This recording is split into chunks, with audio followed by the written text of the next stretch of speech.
All right. I think we're up here and running. Maybe a little bit of lag so far. Uh, how's everybody doing? Hope your holidays was great and all that kind of thing. Uh, Happy New Year. Happy holidays. Hope it treated you well. And new year, new gear. Let's get started. Uh, wow. And I really need to turn down the volume on my monitor. So let me turn that back. Okay, so uh, yeah, like I said, wanted to do a Ask Me Anything for the beginning of the year, kind of kick off with letting you know what's coming up here shortly and what we're going to be doing and what the next few videos are. And I also got a couple of topics we're going to cover up front. So let me pull up the chat here so I can see what you guys are talking about. And yeah, like I said, I'll probably get to the questions here in a little bit. Had a few things, updates about the channel and stuff. And yeah, I hope everything's coming through all right. I upgraded the streaming gear, new camera, new audio, all that type of stuff. So if everything's coming through all right, uh, give me a like there. This stuff's pricey, let me tell you. And you have to wait forever to get it.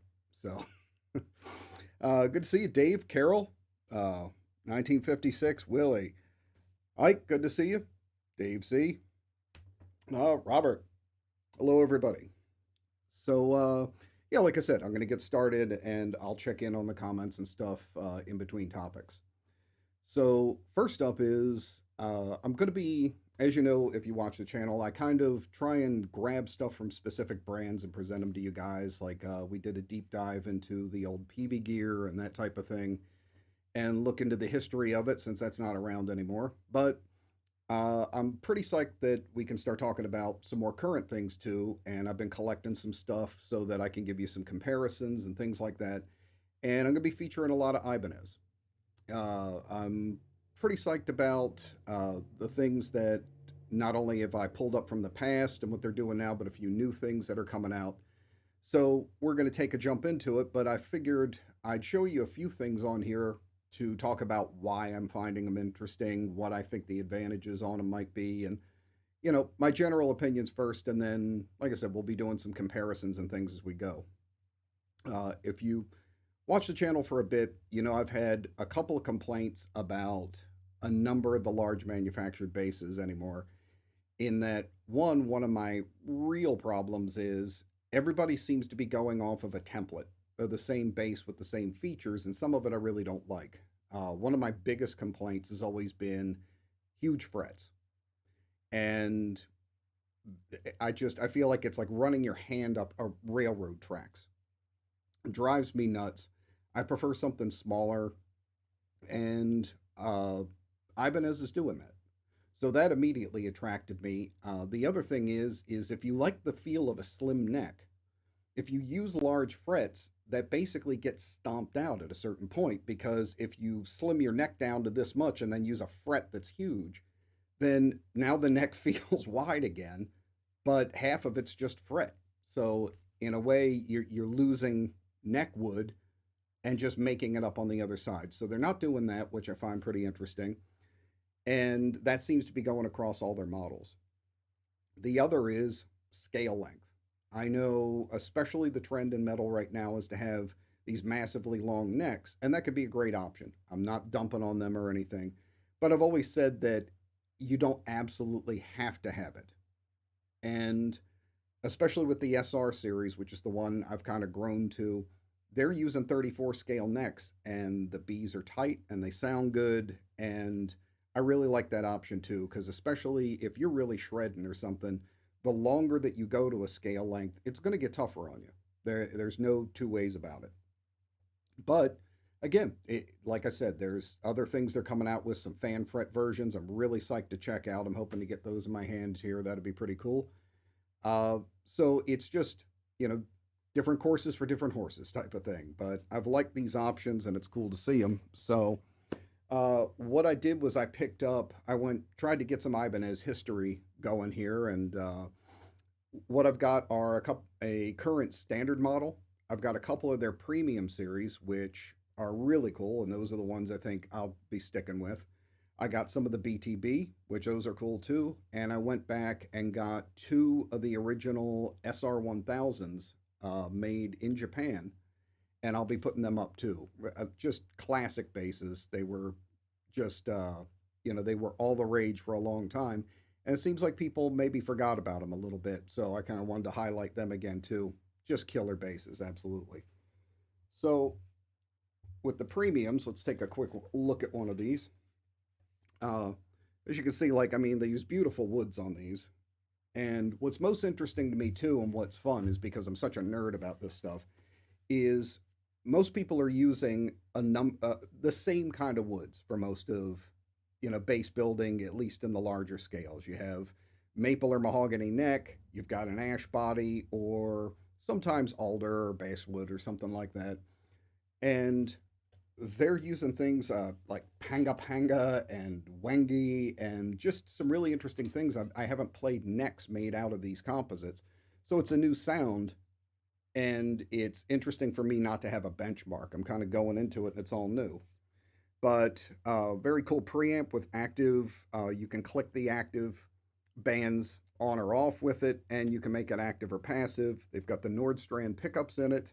I believe these are the big singles.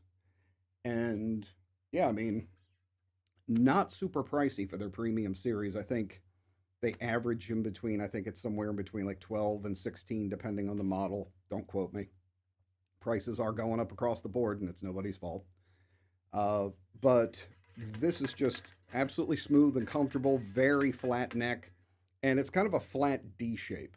So you've got a fairly flat fingerboard radius, and the neck is, instead of having that C curve, it's a little flatter on the back. Oh, and the reason there's no logo, there was a little refinish thing that had to happen up there, so I'm going to be replacing that soon. I've kind of really fallen for this one. This has, ironically, an even thinner neck than some of the, what do you call it? Am I frozen up here? Make sure of this. Let's see. Are we all good? Let me check over here real quick. Okay. So this has got an even thinner neck than the 5 strings. So let's take a look at them real quick.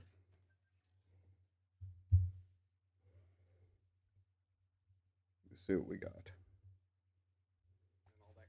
Okay. Sorry about that. Had a little glitch. We're back up and going. So let me drop in here. So here's a standard. And as you can tell, it looks kind of the same. This one happens to have the Bartolinis in it. And same type of setup. Not the multi-laminate neck. You can see there a little bit. But, it still feels good. I can feel a difference between the standard and the premium, but it's very slight. This one, to me, ironically, has a slightly different shaped neck, although I think they're supposed to be the same. This one's almost more of a C shape. This is from the 605 series. But feels good, very comfortable. Again, more of a C, less of a flat D like the premium has. I don't know if that's a thing they changed at a certain point for all the models. But overall, it feels the same. I think you really can feel the stabilizers. Apparently, there's bars inside these necks that stabilize the neck, and it feels just a little bit more solid overall. But yeah, I mean, for most players, unless you're a psycho like I am, you're probably not going to notice it quite as much. Now, let's see. The last one back here is I picked up a 7-string. Yes. I showed this one off before, but this is something from the BTB, and this one again has the D, but these are a little bit wider. It's kind of, the way I look at these is the SRs are the Ferraris, kind of built to be lightweight, fast, slim, everything, and this is more of the beasts. A little bit wider in the neck, slightly chunkier. I'm going to have to check out a regular BTB too, because the 7, I'm sure they slimmed it out. Different body shape. It's definitely a little bit heavier, but again, this is also a 7. So to be fair, I need to check out like a 5-string. And Bartolini, same type of pickup setup. And again, you can see just really nice wood laminates, neck through the body. And Yeah, I'm really surprised at how not hard to play. 35 scale. The one thing that I especially like on here is the zero fret. If you watch a channel, you know that's like one of the big mods that I'm really into. And I'm kind of hoping they'll port that over to the SRs because that's basically any bass that I have that I'm going to keep indefinitely always gets the zero fret thing. So yeah, that'd be a really cool option if they brought it across to both. But man, super low action really feels good. Surprisingly feels like most of my sixes do, even on a seven. So yeah, real cool thing. I'm going to be going through the pickups and seeing what I think about them. As you know, I'm a pretty steady EMG guy, so we'll see how these go up against those. But that's kind of my initial impressions on them. Is good quality manufacturing. The premiums definitely I think are worth the step up for it, but the standard series not a slack at all. Uh, and they have a number of options. Like I said, the smaller frets, the different body and neck woods that make them a little more interesting than a lot of what's going out with kind of the cookie cutter things right now.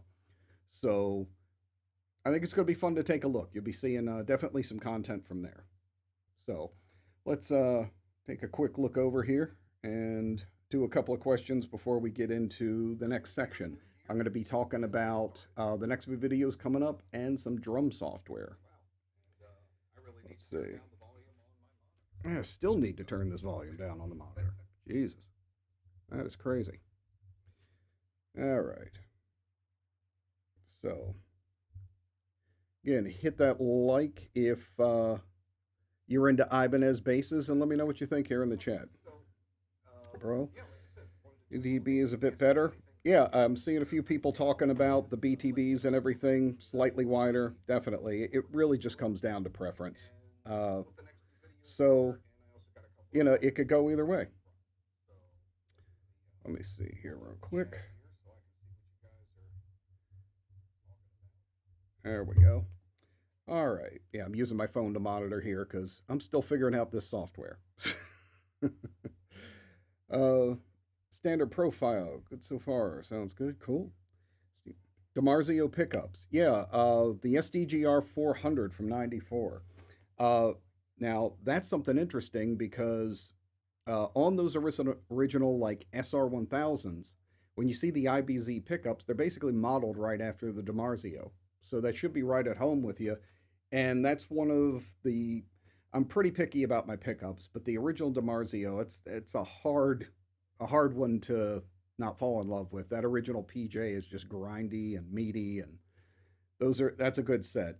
Like I said, I'll always have EMG here in the heart, but that's a good set there, no doubt about it. Bought an iron label multi-scale, but still not sure if it's a good fit. Yeah, it could be different for everybody. I saw the iron label. I'm really interested in what's going on with there. I'm really curious about the new series that they have going on. The one that extends to 37. That one looks like a real step up. So you know, good for them. And that's something I'll say about them too. And what got me interested in them in Ibanez and originally was most companies anymore, and I'm sure as bassist you know this and it drives you nuts. They basically just make guitars and then whatever couple of hottest guitars they have are they just make big versions and call them basses. You know, they just do the exact same model and we don't get kind of that special treatment or actually get thought of as bassists. We are bass guitarists. But I see stuff on Ibanez. I'm honestly shocked that they put into major production because most people wouldn't put their money behind it, and I respect it. I've seen everything, even recently, from like half fretted, half fretless necks.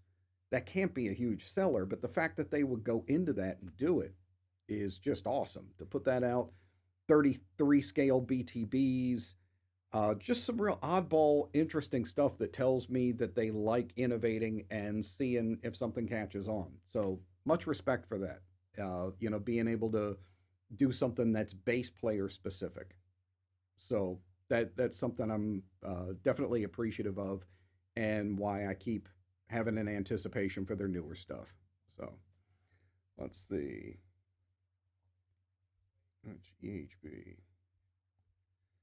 All right. Cool, guys. It kind of covers it for the Ibanez there then. Uh, so next up, the next couple of videos I'm going to do, I'm going to be doing some software. I'm going to be featuring some drum software. I know like a lot of you guys have been asking me about, virtual drums and that type of thing, how to program, and I'm going to do some programming tutorials too. But drums and bass go together. It's what we do. So learning to be able to jam, how to write, how to get good sounds, and also be able to put this stuff together with your compositions and create bass solos, or if you're writing your own songs. If you're like me and you play guitar too, being able to write your songs, get it all recorded, and drums are a big part of that.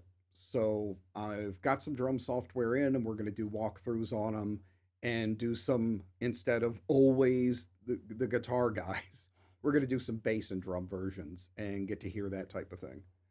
So first up, I'm going to do the Gojira drums from Mixwave. I've been pretty impressed with them. It's a really good sounding kit, and if you've heard Gojira, the drums are massive. So that's going to be a fun kit to go through. We'll do a walkthrough on that. And if you have other kits or other software you'd like to see a walkthrough of or get an opinion on, drop it in the comments. Happy to see if I can look into it. If it seems like it's one of the ones that's getting a lot of attention, we'll take a look.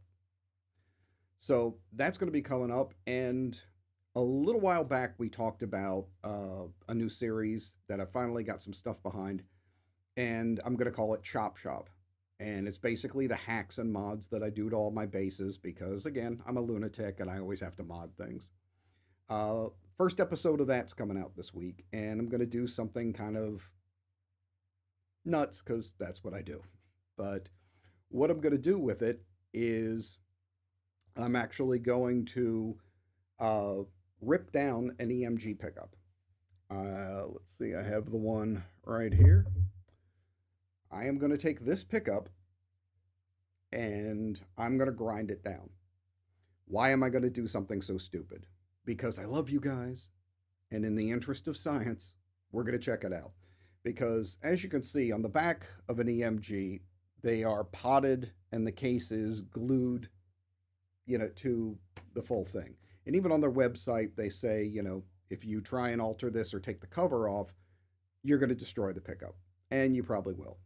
I will put out the disclaimer that you probably don't want to do this, but I do know a little bit about pickups and I know their housings and things. And one of the main reasons I want to do this is because one of the things about the Ibanez that I would change personally is I would change the form factor of the pickups they use. They're using what they call the candy bar size, which is, this size here, which is like the Bartolini, I believe it's called the P2 shape, or Nordstrand, that type of thing. And you can get Bartolini and Nordstrand in that shape and a couple other companies, but you can't get EMG and a couple other companies in that shape. They come in the soap bar size. And I kind of wish they would, or even Aguilar's like that, but I kind of wish they would use the larger route so you could use basically every company instead of just the three that seem to specialize in this. Aguilar, Bartolini, and Nordstrand all make this size, but EMG doesn't make that one. So, long story short, what I'm going to do is I've measured this out, and if I take out the width of the cover and a little bit more going in, I can burn this down to a P2 size. I know a little, I'm making an educated guess, and I know a little bit about the magnet structure and what's in it, but I'm willing to sacrifice one of my precious EMGs for all of us to go in and go, what's inside of it? Let's be curious and take a look. Am I going to destroy it? And if not, can I mod it and maybe swap out a pickup in one of these bases and have my always loved double P EMG setup inside of one of these Ibanez? So it'll be a fun experiment. That'll be Chop Shop number 1. I'll rip that up. And then for the second one, we'll probably go into a bit more about how I do the 0 frets on my basses that I like to do in there. So last up for the topics that I had in there is, and I'm going to leave this open and please hit me up in the comments with some stuff in there. I'm going to be doing some more performance type of stuff. I've got a couple of solos and things like that I'm going to put up.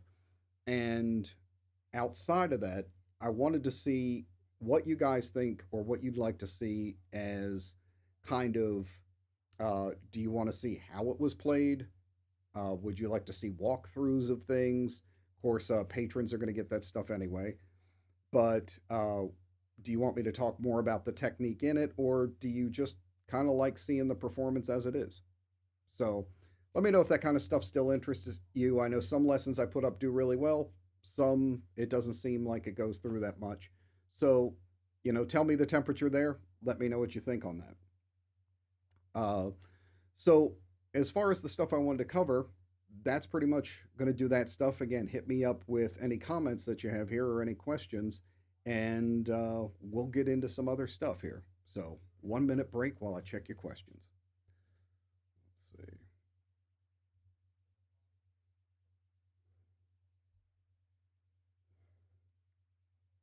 Vice versa. Why doesn't EMG make that form factor? Uh, Little bit of inside info. It's probably in the works. What people, even though it's massively well known and everything, what people don't know is EMG really isn't that big. Uh, so they basically make because their predominant market, I think, is making for people who have already built guitars, doing like Schecter and Ibanez and all these companies. So they build on the request of what's most popular with them, and to retool and do all this stuff is it's a big task, especially for a company that doesn't have that many people, and especially at a time like now when people just there isn't that much going on as far as supply chain issues, that type of thing. But I'm actually hoping this will poke them a little bit, and I'll go just grind it down a little bit. So maybe this will be the start of something here. Uh, might be a licensing. Well, I'll put it this way: as far as licensing and Ibanez, I know it's not that. There's some stuff that I do know about the situation that, uh, again, is told to me in confidence and things. So I won't put it out. But there's no problems with anything. It comes down to basically money, about how things move around. I think getting the right things to the right people at from the right locations and expense, and uh, sometimes it's just getting two people's heads together or something like that. But again, there's always more to it than But I don't see it as any bad blood or anything where there's a real issue with Ibanez not wanting to work with them, because again, Ibanez has worked with EMG before. So there we have that. Let's see. Nice. Okay. Bartone. ESP also, yeah, they do the same thing, although ESP also uses EMG in some of the stuff. So this is a capability here. Look forward to drum programming video. Like to see how you approach it. Like I said, we'll definitely go on to that. My doll, I'm very excited. Okay, it looks like the programming drums thing is getting uh, some positive votes, so I'm psyched to see that. Oh, fret, you play Schecter basses, and they have extra jumbo frets with 20 millimeter first fret. Yes, it is. The difference between a Schecter fret-wise and this is noticeable. Schecter does use the extra jumbo frets. Again, no slam on Schecter at all. It's just not my preference. It's I have a couple of basses that were earlier from them that have much thicker necks, and I wound up having them refretted because it just felt too thick, and I didn't want to give up on the bass. But yeah, it just Schecter and I believe ESP and I think Washburn does the same thing. I know Dean does, but it's because most of this stuff is made at a place called World Music. At least up until now, they've moved to other companies, but you're kind of ordering off a buffet menu. It's like, okay, I want this stuff, and then I want this stuff, and a lot of times they're using an order template, and because on guitar, a lot of times the jumbo frets are a preferred thing. Like I said, they just migrate those options over to the bass and don't think about it as much. And, that's what they've wound up with. A noticeable thing, and I think what's been interesting, is the popularity of Dingwall. And Dingwall uses really small frets, even smaller than these. So hopefully that influence will start creeping back into other companies, but it seems like Ibanez is already on top of it there. Let's see. Tell me more about zero fret. I will get into that in just a second. Let's see. Pro Steels, checking out a BTB. All right. So it looks like we've got a few in here. Hello, Memphis. Good to see you, man. It's been a little bit. Uh, as far as the zero fret, why do I like it? Because it's awesome. The advantages to a zero fret are, number one, you never have to change your nut when you change string gauges. Let me show you what I mean here. With with zero fret, basically the nut just becomes a glorified string retainer. It's not doing anything tuning wise anymore. This fret is actually the end of your fingerboard. This is now just guiding your strings. So I don't have to be as nitpicky about this being perfectly accurate as far as the width of my strings. So if I want to do, go up an entire gauge on here, I can just slap, a new gauge of strings on it, turn the truss rod, check my intonation, all the normal stuff, but I don't have to make any adjustments there. It's going to be fine because it's the fret that's touching that's denoting the top. It's no longer the nut. The other thing is because of that, I will always have the lowest action here.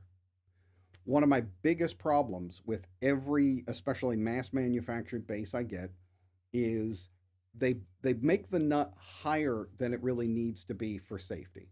Because they're probably going to be shipped from overseas, that type of thing. Things get a little weird on the fingerboard, and they don't know the preference of the person on the other end, so they actually lean these up a little more than they do for, say, shredders or guys who, just like low action. Like this one is dead on. I can fret a note by barely, you probably can't even see my finger moving here, but I'm fretting this note on and off. That's how low this action is, but,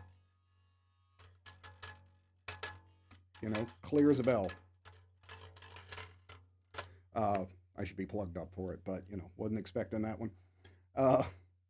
But so always the lowest action. I can switch gauges whenever I want. Really comfortable to play up here, and I don't have to retool the nut every time I want to make one of those switches. So that's why zero nuts for me are, a zero fret rather, is a must-have in any bass that's staying permanently in the stable.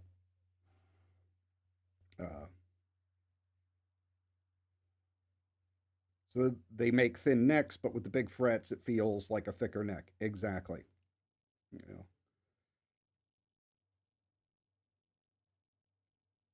Do reverse P yourself live. Okay.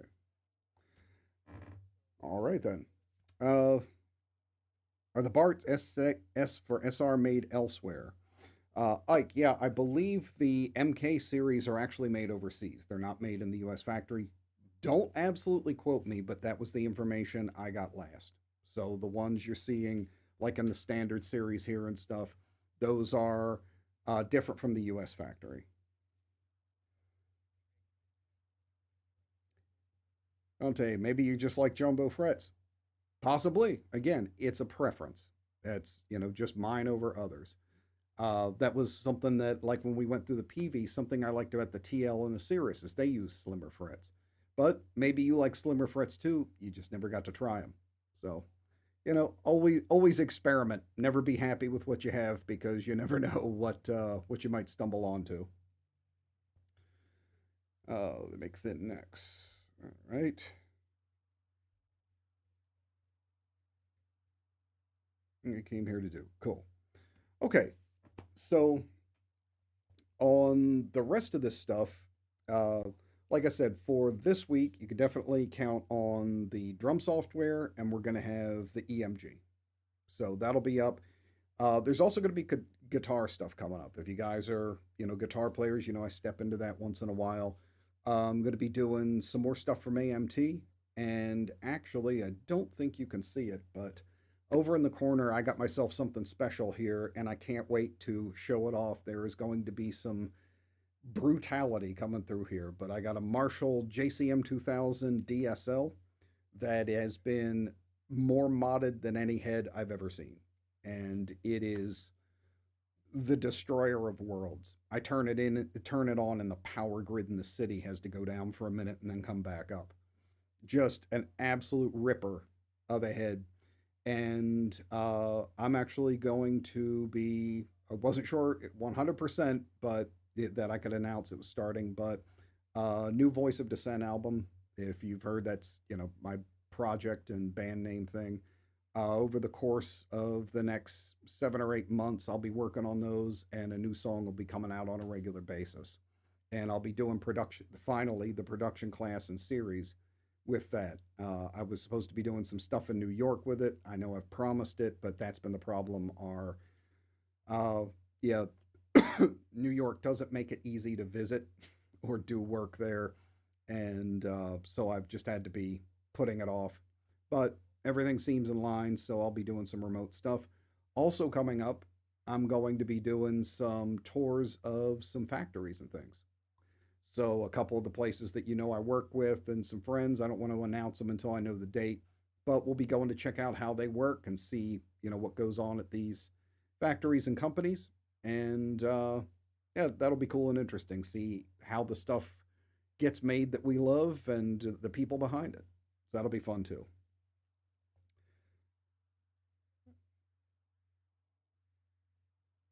Left. Rourke, good to see you. Yeah, the Left Hand Path, I'm actually going to be doing version 2 of it, and that one's almost done. I'm doing kind of a remodified version to show you guys how you can take one idea and the way you interpret in a few ways can completely change how the song comes out. So that'll be an interesting experiment, and that's what's going to kick it off. If you guys don't know what I'm talking about with this chat here, one of the songs off of there, it's here on the channel. It's called Hellbent, secondary name Left Hand Path.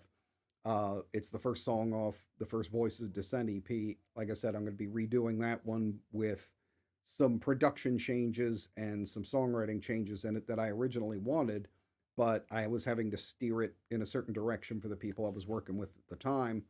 I'm going to add some ideas into it, change it up a bit, and do version 2, and we'll kind of explore how those changes affect a song. Now, let's see. Bass podcast, yes. Alfie and I were intending on doing Alfie and Rodney Talk Metal, the podcast. If you didn't know, that's a thing, and that will be weekly. So you'll be getting some weekly content back here. We wanted to debut it as kind of a Christmas gift. We were going to go surprise, but with the delays that I had and some stuff that came up, which I'll address at the end of the video here, we just couldn't get it together here. But I would expect no more than 2 weeks. That podcast is up, and we already have 6 shows recorded. We've got some real cool guests coming in. We've already had some cool guests, and we're going to be doing some live stuff, things like that. It's going to be a lot of fun, and we're going to be tackling a lot of topics. It's always going to be bass focused, but we're going to talk about metal and music in general, and some things I think don't get discussed as honestly, maybe as they need to. And it's a cool combination. You'll get to see it's fun because if you've seen Alfie's channel, which you should have, of course, if you haven't, run, don't walk to Witch Bass and check him out. But he's a great presenter, and a very laid back, cool person to talk with. And I'm kind of a human piranha. So we're a bit of a Laurel and Hardy kind of thing going back and forth. So that's going to be a lot of fun. And I think you guys will really like it. But yes, it's a thing. Yes, I apologize. It's late. More on that in a few minutes. But yeah, I would expect no more than 2 weeks. We'll be up and running. And I will direct you to that new channel coming soon.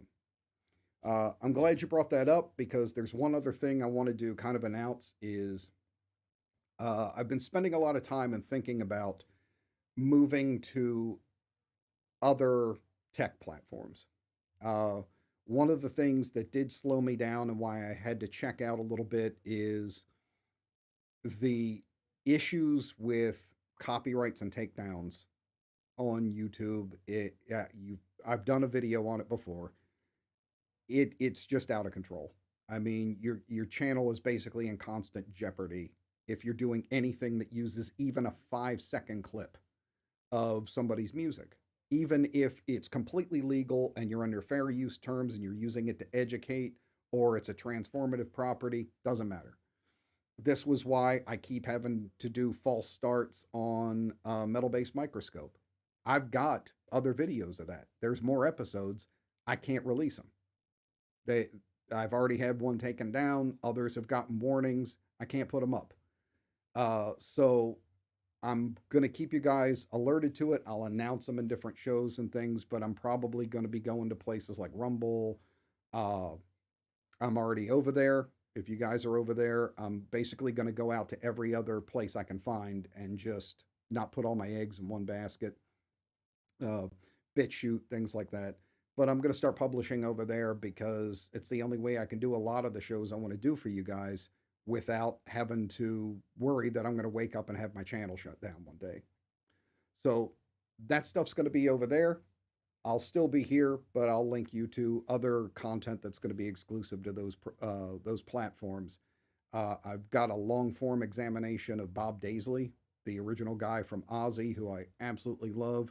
Going through some stuff of his. I've got more Metal Based Microscope episodes that I'll probably update and then release over there. But a lot of that content's just going to have to go there because I can't, take the hit. And I also don't want long gaps in the material I put out for you guys because something gets taken down and then there's a 2-week lapse in what I can present to you. So let's see. Tech 21 factory tour, please. I'm not saying that's confirmed at all. You should really ask again at a later date.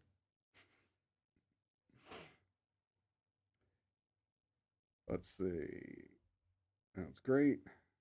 Dissent or dissent? Dissent as in protest. Factory store, I'm all in. All right. Cheap head and cab combo. Only record about 4 to 500, and I'm looking for a 210 cab and about 250 watts. Oh man, there's tons of stuff you could dive into. If you want, I if you like just rock solid older stuff, go for like the mid '90s PV stuff. They have like the 210 head. I think it's the headliner gear or something like that. Cheap stuff. Let me see what else was in your 4 to 500 bucks. You could do. I think you might be able to squeeze in a mark base for that. They had the little traveler heads that you could get that in a 210 cabinet. Uh, Look at Avatar at least for a cabinet. If you can find like maybe a $300 head, which a micro base or something like that would probably do all right. I think PV has one called the Mini Mega that was good, and Avatar makes 210 cabs. Buy used to find one of the older ones. I'm sure you can find something that'll fit in there and be something that's actually roadworthy. Let's see what any more collabs coming. Yeah, like I said, the podcast with Alfie, just address that one. Bob's one of my favorites. Yeah, Bob is God among men. Yeah, again, Metal Based Microscope will be coming through in other outlets. If it's a 5-string, I would do a 35. 4-string would do a 43. Dante, that is a myth. 34 versus 35. I'm going to say this, and if you've been watching the channel, I've addressed this about 700 times. 35 scale might sound better. Might. It is not. This is a strong myth. I will do the Pepsi challenge, the steel cage match, anything with anybody who tries to say it is the absolute determiner. It is not. The one that is a determiner is the composition of the neck, how well it's constructed, and how solid it is. Because if It's just not put together that well and it's loose. That's going to determine more than anything. I've played 33 scale basses that had as good a B as anything else I've ever played. It's just who was it done by, how is the bass set up, the combination of the type of strings you're using, even in the pickup, the way it deciphers that signal. There's way, way more that goes into a 35 or a 34 versus 35. If you just prefer it because of the way it feels or whatever, sure. 35 might help, but it's one of about 15 other factors. If you get a crappy bass that's 35 and put it up against a great bass that's 34, the 34 is going to clean house on it. No doubt about it. And like I said here a little bit ago, I know I'm not plugged in and you can't hear it, but this solid as a rock, man. Just a beast. And this is a 34 scale neck, but it is, yeah, it's just really well constructed, multi-laminate. And the fact that these have those rods in the neck that really keep it tight and sharp and solid, you get that good reflex. That matters more than just scale length. Absolutely. Mark Bass Traveler, that could be another one if you're looking for that combo. Uh,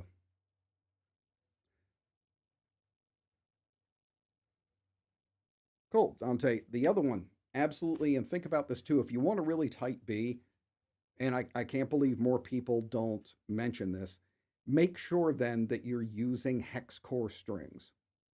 Hex core strings and round core strings. Those are the two types of strings that we're usually using.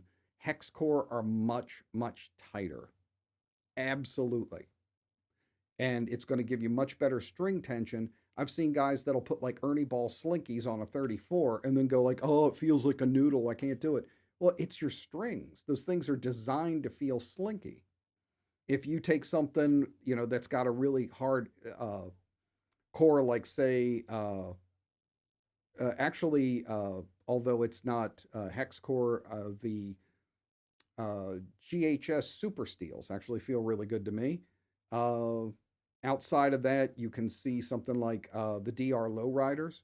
And one I'm a big fan of, if you want a super articulate, tight low B, get one with a really good uh, hex core or a thick round core and get it tapered at the bridge. So you have just the string going over the bridge.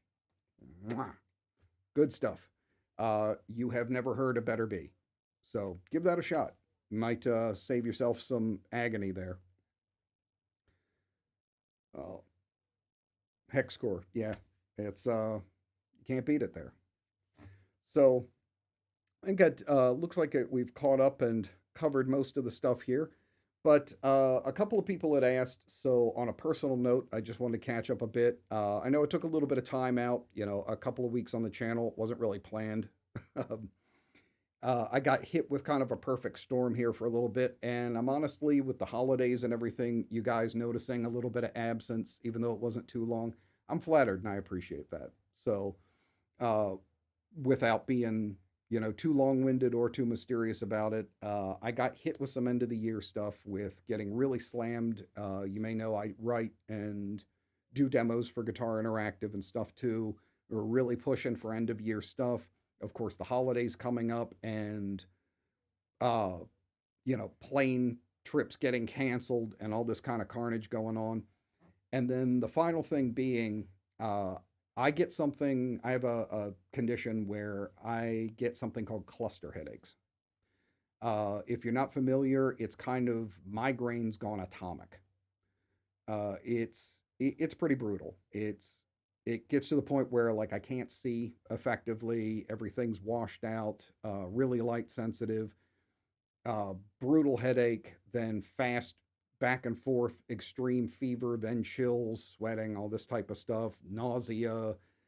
Uh, Body aches to the point where it feels like I've been in a car wreck. Exhaustion. It's bad.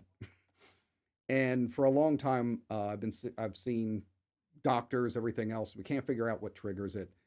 And right about the same time all this stuff was hitting, I was really pressing, students trying to get in before the holidays, finishing up Guitar Interactive, doing videos for the channel. And I had an episode that put me down for 2 days. It was really bad. And one of the suspicions was that it might be related to some kind of ocular thing and the amount of time I spend in front of lights and screens and that type of thing. Because I spend an incredible amount of time in front of a monitor. And after getting that, it was kind of like, okay, I have to be in front of a screen for a little bit to finish with a couple of students and do this type of stuff, but back off entirely because this may be, this might be contributing to it. And if it is, this might be a foreshock. And you don't really want to tempt fate here. So, because viewership usually goes down during the holidays, people are off doing stuff, things like that. Uh, and a couple of the videos that I wanted to present weren't going to be able to go up, and I was slammed with other stuff. It seemed like the right time to just take a little break, come back refreshed, and see if we could figure out something. Still no real answers on it and things, but uh, I'm glad I was at least able to step back from there and not be kind of terrified every time I'm doing a video that I'm going to feel like somebody came up behind me and hit me with a baseball bat. So the combination of those things is why I took out about 3 weeks there. But I appreciate that you guys are still hanging in on the channel and that you're with me during the break. But new year, new gear, new stuff, and we will keep chugging along. I think I'm ready to go with a new clip, and a lot of the log jams and stuff I've been facing for about 9 months as far as being able to get in the stuff I've wanted to promise you guys and all. It looks like they're starting to open up. So I think it's going to be real cool. Anyway, let's see any last comments here before I sign out. Uh, Steven, appreciate it, man. Dante, lighter gauge strings. Yeah, yeah, definitely. I'm with you on the light gauge strings, man. It better overtones, that type of thing. I hate really thick strings. They make it sound like you're taking a bag full of oranges and smacking them into a bathtub. uh, yeah, Carol, yeah, it's pretty brutal, man. Uh, Thanks, Ike. I appreciate it, buddy. Dante, thanks. Skunkulus, yeah. The replay will be available as soon as we sign out, or you can just slide right back on the play meter there. It should be good to go. So it'll all be there, and yeah, all that's good. But like I said, please keep the conversation going in the comments. Like I said, hit me up with stuff that you might want to see from Ibanez.